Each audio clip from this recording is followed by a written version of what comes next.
Il sera question aujourd'hui de qu'est-ce qui est la différence entre une stratégie marketing et l'exécution des actions marketing. Et on va finir ça avec un plan d'action pratico-pratique que vous pouvez mettre en place dès aujourd'hui pour amener votre entreprise à un autre niveau cette année. Sur ça, avant de commencer, on aimerait vous entendre. Comment vous trouvez ça? Est-ce que vous aimez notre compagnie depuis le début qu'on a lancé le balado? Si le cœur vous en dit, écrivez-nous en commentaire. Là, on est partout sur LinkedIn, Facebook, Instagram. Vous allez voir passer là, des clips du balado. N'hésitez jamais à écrire en commentaire questions, enjeux. Vous pouvez nous challenger, nous valider. Tout ça nous nourrit, nous aide à développer des contenus de plus en plus pertinents toujours et évidemment nous aide à faire connaître le balado rapidement, de façon organique autour de nous. Et comme c'est gratuit, c'est le seul petit coup de pouce qu'on vous demande, alors ça serait très apprécié. Alors, qu'est-ce que c'est la stratégie marketing versus l'exécution? Ben, commençons par la stratégie marketing. Pour plusieurs là, entrepreneurs qui sont sur le terrain, qui sont dépassés, débordés, occupés, la stratégie marketing, c'est un document qui prend la poussière quelque part sur une filière. Par contre, nous, on n'est pas de cet avis-là, évidemment. C'est notre métier, c'est notre gagne-pain, c'est notre passion, la stratégie marketing à la firme. La stratégie marketing, là, longue histoire courte, c'est une prise de décision. OK? C'est aussi simple que ça. Ça peut avoir 150 pages, ça peut avoir 25 pages, ça peut avoir une page. Tout dépendant de votre style, votre façon d'organiser les affaires, votre façon de comprendre le monde. La forme, on s'en fout un petit peu. Ce qui est important, c'est de prendre la décision. Il y a 3 décisions à prendre, minimum viable, si on va vous inviter à faire ça dans le plan d'action un petit peu plus loin dans l'épisode. Premièrement, c'est où est-ce qu'on s'en va, l'objectif, qu'est-ce qu'on veut créer. Deuxièmement, indicateur de performance. Comment on va mesurer que les actions qu'on pose génèrent les résultats escomptés? Et troisièmement, quel est le plan d'action? Qu'est-ce qu'on va mettre en place pour y arriver? Alors, une stratégie marketing, puis juste pour dire rapidement, il y a plein de synonymes, stratégie marketing, planification stratégique en marketing, plan de match, puis ça inclut communication, marketing, vente. Ça fera l'objet d'un autre épisode où on va parler du parcours client, on va vous expliquer c'est quoi notre méthode, puis on va vous permettre de vous l'approprier pour prendre des meilleures décisions. Mais bref, une stratégie marketing ou un plan marketing, c'est qu'on clarifie quelles sont les étapes pour arriver là où on veut réellement aller, puis comment on va mesurer que ce qu'on fait donne les résultats escomptés. Puis ça, c'est beau parce que quand on a mis ça, on a clarifié ça, qu'on arrive après à l'exécution, ça c'est le point d'après, mais on arrive à voir est-ce que certaines actions que je pose doivent être ajustées? Est-ce que je dois optimiser? Est-ce que je dois laisser aller certaines actions en lesquelles je croyais très, très, très fort, mais qui finalement me font juste perdre beaucoup de temps? OK? L'exécution. L'exécution, c'est un enjeu dans les entreprises qui n'ont pas de département marketing parce que on manque de temps, OK? Chaque personne met la main à la pâte. Quand il y a des urgences, des imprévus, tout le monde se revire de bord puis doit changer son plan de match de semaine. Et souvent, le développement de l'entreprise, c'est ce qui prend le bord en premier. Quand on fait moins d'argent, qu'est-ce qu'on tasse? Qu'est-ce qu'on flush du budget? Le marketing. Si on veut développer une entreprise qui nous ressemble, il faut investir dans l'organisation, dans l'entreprise. Et si on tasse ça, ben, on peut stagner. Je vais vous partager une histoire très personnelle. Je gère la firme depuis 5 ans maintenant et il y a été un temps, je vais dire un 6 mois. Un 6 mois où ça allait bien. Oh, que ça allait bien. Il y avait de l'argent dans le compte, flux de trésorerie était là, les clients étaient le fun. Puis là, mais qu'est-ce qui est arrivé? C'est qu'on est devenu complaisante. On a commencé à se trouver bien bonne. On a commencé à croire que les clients idéaux allaient continuer d'arriver comme ça facilement, fluidement, simplement, qu'il n'allait pas avoir d'enjeux sur le plan économique, qu'il n'allait pas avoir d'enjeux dans le monde, sur le plan politique, social, puis qu'on allait juste comme rester la saveur du moment tout le temps. Qu'est-ce qui arrive quand on réagit comme ça? Quand on devient un petit peu complaisant, puis je peux le dire, c'est moi qui étais complaisante, je me trouvais bonne, puis je suis devenue hyper confiante, puis j'étais certaine que ça allait continuer à être fluide comme ça. Ben, j'ai relaxé la pédale sur notre rayonnement, sur les actions pour prendre la place, en prévision qu'est-ce qui arrive quand on ralentit le développement de l'entreprise, quand on ralentit le temps, l'argent et l'énergie investis en communication, en marketing pour prendre la place, pour bien soigner nos relations? Mais c'est que, ce qui est moins facile en marketing, là, c'est que l'effet des actions qu'on pose donne des résultats 6 mois plus tard à peu près. On va prendre par exemple le balado de la firme. On le lance aujourd'hui, on diffuse sur les réseaux sociaux, le balado va vivre dans notre site web et donc on investit beaucoup en marketing de contenu qu'on appelle. On crée des contenus pour démontrer notre compétence, pour outiller, pour prendre la place. Et les résultats vont arriver dans 6 mois. Mais si j'avais décidé comme entrepreneur de dire à mon équipe, on arrête tout, on se concentre sur nos clients actuels, 6 mois plus tard, j'aurai les résultats des décisions que je prends aujourd'hui. Et donc, nous, ce qui nous est arrivé à la firme, c'est que nos ventes ont diminué drastiquement. Les rencontres exploratoires ont diminué drastiquement. Oui, il y avait un contexte économique pas évident, puis je le sais, dans toutes les... j'accompagne des entreprises jour après jour.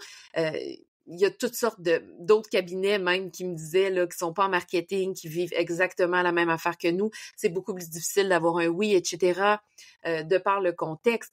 Mais nous, on s'est déresponsabilisés pour attirer et fidéliser les bonnes clientèles. Je dirais pas pour fidéliser, parce que fidéliser, on est fort. On est très forte à la firme pour fidéliser, puis on prend soin des clients quand ils rentrent. Puis ça fera l'objet d'un autre épisode, comment on s'y prend, puis comment vous pouvez vous inspirer pour bien faire ça dans votre compagnie. Mais c'était tout le côté attirer des nouvelles personnes, prendre de la place, rayonner. Ça, on a stagné, puis 6 mois plus tard, on y a goûté, il y a eu un creux, et ça a été extrêmement difficile. Et donc, c'est pour ça que l'exécution, elle est primordiale. Quand on a des ambitions, quand on a un objectif de développement, quand on se donne un plan de match clair, il faut prioriser la mise en place de ces actions-là dans le quotidien, même quand on manque de temps, pour nous assurer que dans 6 mois, on va être là où on voulait se rendre finalement.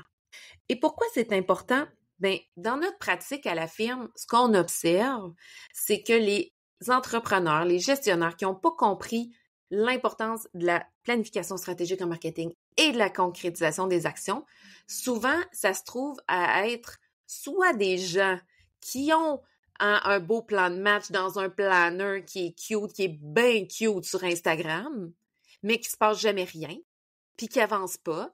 Puis souvent, ces gens-là, c'est certains qui vont être dépendants de subventions ou qui seront pas capables de se rémunérer parce que ça avance pas. Ils n'arrivent pas à attirer et fidéliser des clients à qui ils peuvent vendre, de qui ils peuvent avoir de l'oxygène pour l'entreprise. Même chose pour un OBNL, tu sais, des belles stratégies, mais qui sont pas mises en place. Les bailleurs de fonds pensent moins à nous. Les employés, quand ils ont un choix d'organisme entre un ou l'autre, vont aller vers celui qui rayonne davantage. Donc, on perd quand on a un beau plan clair, mais qu'on passe pas à l'action. On stagne. En contrepartie, quand on n'a pas de plan, mais qu'on est beaucoup, beaucoup, beaucoup dans l'action, on devient un peu un hamster. Là. Tu sais, les hamsters qui tournent dans leur petit trou, mais qui se rendent absolument nulle part. C'est très facile d'être très, très, très, très, très occupé, mais d'aller absolument nulle part, puis d'être complètement épuisé à développer une entreprise qui ne nous ressemble pas, qui ne nous nourrit pas, parce que on est beaucoup, beaucoup dans l'action, mais on n'est pas dans l'action de façon stratégique. Et donc, c'est pour ça que c'est important. C'est important pour créer des vies qui nous ressemblent, pour pouvoir concilier notre vie personnelle, notre vie professionnelle, pour pouvoir être nourris par le développement de notre entreprise sur le plan humain et pour avancer. Avancer, ça veut dire quoi? Souvent, même pour les organismes, les OBNL. Venez pas me dire que vous n'avez pas besoin d'argent, les OBNL, là, pour rouler, pour payer les employés, les locaux, etc., pour financer la mission. On a besoin de ressources financières. Donc, quand on arrive à bien planifier, à prendre de la place, on va attirer et fidéliser les bonnes personnes dans l'équipe, les bons clients, les bailleurs de fonds. On va avoir de l'oxygène et on va avoir les moyens de nos ambitions. C'est ça qu'on veut arriver à créer quand on a une belle fusion entre la clarté du plan de match et l'exécution des actions.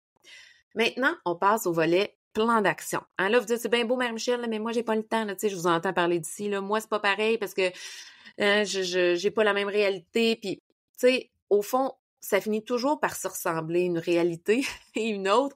Tout le monde a ses enjeux. Tu sais, je veux dire, moi, j'ai lancé la firme, je me suis payé des peanuts pendant des années parce que j'arrivais pas à me planifier stratégiquement et à poser les bonnes actions. Je ne mesurais pas. Hein, ce que je vous enseigne aujourd'hui, je l'ai fait pendant des années. Puis moi, je suis pas vite.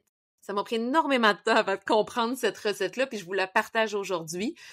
J'ai une petite fille avec des besoins particuliers. Ma fille, elle a un syndrome génétique, elle a une légère déficience intellectuelle, on a une petite famille, 2 enfants. Tu sais, je comprends que c'est pas nécessairement évident de, à la fois, investir dans les opérations, dans le service client, dans la production des produits qu'on veut vendre ou dans la prestation de service, en même temps que dans le développement de l'organisation. Mais c'est le temps de se responsabiliser tout le monde. Si vous continuez à dire « Ah ben moi, je suis un peu une victime de mon contexte », vous allez stagner. Puis là, je vous parle dans le blanc des yeux. Si vous restez dans ce genre de victimisation de vous-même, vous avancerez pas. Mais si vous retrouvez votre pouvoir de décision, puis d'investir du temps, de l'argent et de l'énergie dans les bonnes actions, bien, ça se fera pas comme ça. Ça va prendre le temps que ça prend, mais vous allez tranquillement pas vite voir des résultats et voir que l'entreprise vous ressemble davantage, vous nourrit et sert aussi votre équipe de travail. Je tiens à dire en ce moment, on est encore en grève et il y a des bruits d'enfants autour. Comme je suis encore dans ma chambre à coucher avec ma plante et des enfants de l'autre bord de la porte. Alors, on les salue. Si vous les entendez, c'est ça ma réalité, mais je suis pas prête à dire que j'arrête d'avancer parce que le contexte n'est pas évident et je vous invite à en faire de même. Plan d'action. Je vous propose 4 actions à mettre en place. Cet épisode sort au début de 2024. Si vous n'êtes pas prêt à investir en consultation auprès de stratèges, que ce soit mon équipe ou une autre équipe, faites au minimum ces 4 actions-là pour voir cette année du développement dans votre organisation. Puis après, vous allez avoir les moyens de venir travailler avec nous autres. Ça va être chouette. Alors, l'action 1, c'est d'avoir un plan de match marketing minimum viable. C'est sûr que nous, la firme, là, quand on fait un plan de 150 pages, puis là, tout le monde dit « 150 pages », bien, on fait pas 150 pages de plan. On fait 149 pages d'analyse, d'études pour avoir une page d'action à prioriser pour rapidement avoir les bonnes actions. C'est sûr que faire un plan de match hyper wow, ça demande du jus. Mais un minimum viable, je l'ai décortiqué là, au plus simple appareil pour que n'importe qui est capable de faire ça sur une napkin au café du coin. Donc, qu'est-ce que vous avez besoin dans un plan marketing minimal? Un objectif. Qu'est-ce que vous voulez créer d'ici 1 an, 12 mois? Et puis nous, là, quand on ne sait pas par où commencer, là, notre équipe, la question qu'on pose tout le temps, c'est je vais ouvrir le champagne si quoi à la fin de l'année? Puis là, j'en entends certains d'entre vous, ben Marie-Michel, j'ai pas besoin de quoi que ce soit pour ouvrir du champagne. Alors je vous ouvre la porte, vous venez ouvrir le champagne quand vous voulez dans mon bureau. Moi, ça me fait toujours plaisir de partager un verre de champagne pour le plaisir de le faire. Mais blague à part, vous allez être content si quoi à la fin de l'année? Je vais juste vous enligner sur quelques pistes. Souvent, oui, il y a des enjeux financiers, OK, des objectifs plus financiers. Dire, je veux avoir tel chiffre d'affaires, je veux augmenter mon panier moyen, je veux qu'un même client passe plus de transactions. Ça, c'est tous des objectifs, mais vous pouvez aussi penser à des objectifs de temps et d'énergie. Qu'est-ce que ça veut dire des objectifs de temps? Par exemple, nous, à la firme, on est passé aux 4 jours semaine parce que on souhaitait travailler moins, on souhaitait un peu plus de qualité de vie. Puis moi, je suis la seule pour l'instant qui est maman, en ayant mon vendredi libre tout le temps dans mon j'allais dire workload, là, dans ma charge de travail. Ben une semaine comme cette semaine où il y a beaucoup de grèves, beaucoup d'imprévus, une enfant malade, je vais pouvoir travailler mon vendredi, puis peut-être ne pas travailler mon lundi et repousser des tâches ailleurs. OK? Ça c'est de la gestion de temps. Puis en termes on prend ce qui passe en entreprise, surtout quand ça va moins bien, et là, on dit oui à tous les clients, puis ou à tous les usagers, à tous les projets, à toutes les subventions, peu importe. Sur le plan d'énergie, votre objectif, ça peut être de dire « Hey, maintenant, moi, je veux vendre uniquement ça. Telle forme de consultation, telle forme de produit, c'est ce que j'aime vraiment faire. Ça me donne de l'énergie. Alors, j'élague, je laisse aller tout le reste et je me concentre sur ce qui me donne de l'énergie. » Ça peut être aussi sur le plan des individus. Je veux attirer tel genre de personnes dans mon équipe parce que j'ai donné à ce catégorie de personnes ou à ce type de personnalité. Ça m'enlevait énormément d'énergie. Maintenant que je m'en rends compte, je me dis, cette année, je veux attirer et fidéliser tel genre de talent dans mon équipe. Et on peut penser à la même chose de façon sur le plan des clients. Quel genre de clientèle me donne de l'énergie, avec laquelle j'ai envie d'évoluer? Quel genre de clientèle, maintenant, je vais laisser aller? Et donc, ça, ce sont des objectifs sur le plan de l'énergie. Alors, dans un minimum viable, on peut s'en donner un seul. Puis, dans un minimum viable plus, on peut se donner un objectif de temps, d'énergie et d'argent. Comme ça, par exemple, nous, à la firme, on a eu comme objectif de monter notre taux horaire pour augmenter notre productivité. Pour un mandat donné qui est forfaitaire, on voulait être payé plus cher pour chaque heure travaillée. On y est arrivé et on est hyper fiers, mais j'ai pas dit à mon équipe comme pour faire plus d'argent, il faut travailler plus. J'ai dit à mon équipe, pour faire plus d'argent, en travaillant à 4 jours semaine, voici ce qu'on va mettre en place. Donc, l'objectif va nous permettre de mouler une réalité, va nous donner un cadre dans lequel on va évoluer et continuer de prendre soin de nous. Alors, minimum viable, un objectif. Deuxièmement, un indicateur de performance, minimum viable. On peut appeler ça aussi résultat clé. Donc, c'est de dire comment je vais mesurer que j'y arrive. Là, par exemple, je vais vous donner l'exemple concret de la firme. Moi, je calculais le taux horaire moyen des projets forfaitaires qu'on a vendus, puis je calculais le temps travaillé par semaine. Si on augmente l'argent qui rentre, on travaille toute la gang 80 heures semaine, moi, comme gestionnaire, j'ai échoué. Et donc, je calculais les deux paramètres. Troisièmement aussi, je calculais les clients qui renouvellent. Quel est notre taux de renouvellement, de fidélisation? Par exemple, un client qui a fait une stratégie marketing, est-ce qu'il vient en plan d'accompagnement ensuite avec nous? Puis ça me disait, est-ce qu'on augmente notre taux horaire en travaillant moins et en nous assurant que nos clients sont satisfaits et restent avec nous? Travailler moins puis que ça se résulte en une insatisfaction client, là aussi, j'aurais échoué comme gestionnaire. Alors ça, c'est très important de nommer les résultats clés et de clarifier comment je vais faire pour mesurer qu'on a du succès cette année, qu'à tous les trimestres ou même à tous les mois, je vois ces chiffres-là monter. Donc, les décisions, les actions qu'on pose vont donner ce résultat-là. Et finalement, minimalement, une action. Une action que je vais mettre en place pour générer ces résultats clés-là. Donc, si je fais un récapitulatif de l'action 1 à poser, vous servez un café, une tisane, une boisson quelconque, papier, crayon, vous nommez minimalement un objectif, un indicateur de performance et une action que vous allez poser pour générer cet indicateur de performance-là. Et donc, l'action 1, c'est un plan marketing minimal pour clarifier là où vous allez aller cette année dans votre développement. Point numéro 2. Pour arrêter là, de se plaindre, entre guillemets, puis je dis ça avec amour et bienveillance, de manquer de temps pour développer votre entreprise, le truc qu'on a développé à la firme, nous, c'est qu'on commence toujours la semaine avec 2 à 3 heures de développement.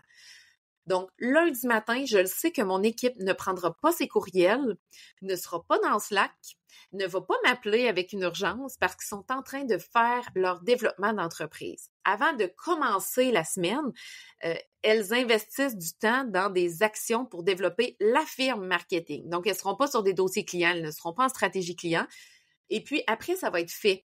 Parce qu'après, qu'est-ce qui se passe? C'est que là, les urgences embarquent, les clients appellent, les projets évoluent, on est en rencontre et donc, on perd un peu le focus firme. Donc, on commence la semaine comme ça et ça, je dois dire que c'est le post, la publication réseaux sociaux pour laquelle j'ai eu plus de rétroaction cette année, c'est celle-là dans laquelle je donnais ce truc-là.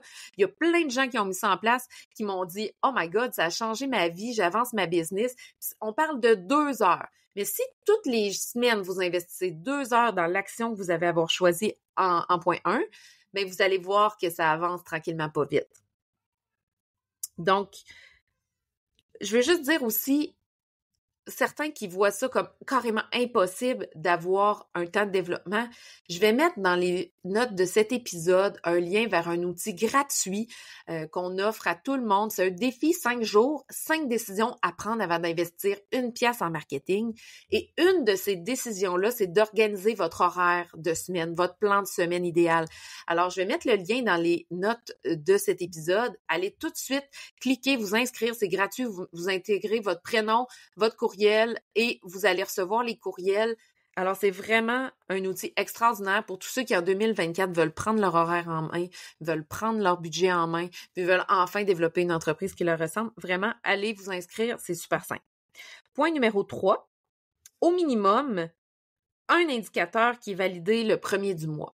Donc, ça, on revient à l'action 1 qui était clarifier votre plan de match en objectif, indicateur et action. Quand on arrive en point 3, c'est dire tous les premiers du mois, je mets une tâche à mon horaire d'aller mesurer l'indicateur. Vous pouvez en avoir 3 puis 4, là. Mais c'est que le premier du mois, vous allez aller chercher votre chiffre et l'intégrer dans un petit tableau Excel. C'est pas obligé d'être compliqué. Mais à tous les mois, vous suivez ce chiffre-là, puis vous regardez, puis c'est important que ce soit quantitatif. Vous le regardez monter ou descendre. Au fur et à mesure que vous investissez du temps, de l'argent et de l'énergie dans des actions marketing, vous regardez ça monter ou descendre, puis ça va vous enligner. Moi, j'appelle ça mes garde-folles. Ça me permet de dire, est-ce que j'ai bien communiqué la vision à mon équipe? Est-ce que j'ai bien communiqué le plan de match à mon équipe? Est-ce qu'elles ont compris? Est-ce qu'elles sont appropriées les actions? Est-ce qu'elles ont du temps pour mettre ces actions-là en place? Puis est-ce que ça génère les résultats escomptés? On met du temps à notre horaire tous les premiers du mois pour aller renseigner notre indicateur de performance dans notre tableau Excel ou Google Sheet. Action numéro 4 à poser cette année. C'est vraiment une invitation qui vient de mon cœur. C'est de vous dire à quel point j'observe que certains de mes clients ne communiquent pas assez la vision de développement à leur équipe. Certains d'entre vous, vous êtes dans des entreprises de 1, ça s'applique moins. Je vous invite pour les entreprises de 1 à communiquer autour, par contre, à votre entourage, vos collègues de coworking ou à votre conjointe, de dire « Hey, j'ai besoin de soutien parce que là, ce que je suis en train d'essayer de mettre en place, c'est ça, ça, ça. Je veux générer ça, je vais le mesurer comme ça, puis j'ai besoin de ton aide pour ça. » Parce que quand moi, j'avais mon entreprise de 1, mon chum, entre guillemets, là, il faisait partie de l'équipe parce que, par exemple, là, ce matin, puis c'est encore la même affaire, là, j'enregistre le podcast en grève, il prend les enfants, il sait qu'il faut pas faire de bruit, il fait ce qu'il peut, donc j'ai pas le choix de l'avoir dans mon équipe. Quand on est une équipe de 1, notre réseau, on doit avoir du soutien, OK? Donc, votre vision de développement, votre action 1, qui est votre plan de match minimum viable, c'est important de le communiquer à votre réseau de soutien, pour qu'ils comprennent que quand ils gardent vos enfants 1 heure ou quand ils vous révisent un petit bout de texte ou ils vous donnent leur opinion, ben ils savent à quoi ils participent finalement. Et c'est la même chose quand on a une équipe de travail. Certains clients qu'on accompagne, là, on observe qu'ils communiquent pas le plan de développement à leur équipe de travail, ni les objectifs, ni les indicateurs de performance, ni les actions à mettre en place pour concrétiser le tout. Souvent, ils gardent tout ça sur leurs épaules et ça, on passe à côté de toute une opportunité parce que notre équipe sur le terrain, s'ils savent quel indicateur on doit générer, peuvent apporter des idées hyper créatives d'optimisation du terrain, d'organisation du travail pour arriver à concrétiser ça.